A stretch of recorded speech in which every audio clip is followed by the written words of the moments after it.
Hey car fans, today's a quick video just to break up the day.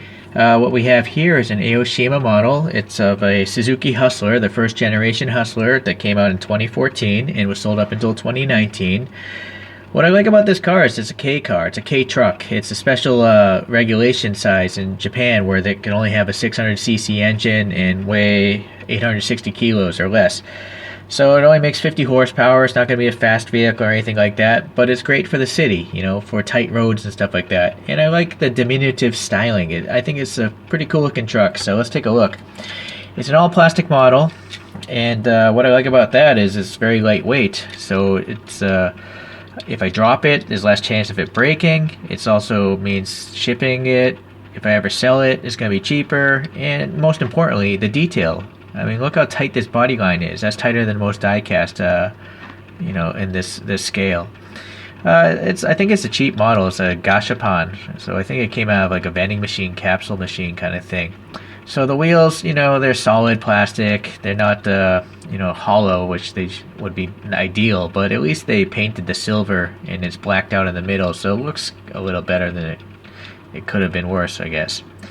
But I really like in the details here. We still have the printing that's common in this scale. So there's a Suzuki logo, a Hustler on the license plate, plastic insert lights there. On the bottom, there's totally blank. It's kind of weird they don't write Aoshima on there or what the car is, but whatever. The taillights are painted on, so I guess that's a bit of a weakness. But they did paint the third brake light, and here's the Hustler logo, and a Hustler again on the license plate. So the tires look, I think, proportional to a K car of this size. Again, it's only 600cc engine. So let's compare it to some other K cars. So I did a different video here on the Suzuki Jimny. Okay, that's the Japan one. It's not the export model, so it's a smaller version. I also did a different video here on this Toyosha. It's a Daihatsu Tanto Custom. This one actually is a die cast. It's metal.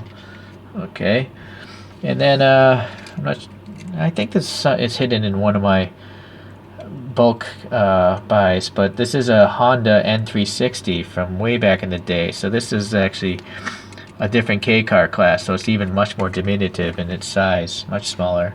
And then this is the Honda ZGS, which is, I believe, based off of this first one. So we got some small vehicles here, right? So modern K cars are actually quite a bit bigger than classic K cars. That goes to pretty much with all vehicles, though. Modern vehicles are just bigger. But let's compare it to some normal size vehicles. Here's a Skyline, which I believe would be classed as a mid-size vehicle. Okay.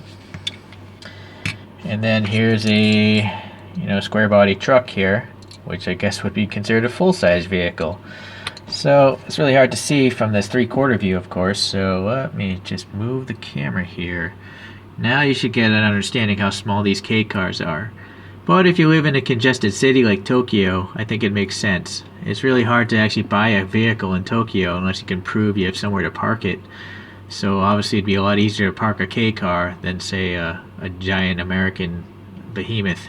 So Americans have it lucky, giant roads. Japan, not so much. But anyways, hopefully you learned something about K cars today, and I guess happy collecting. Take care.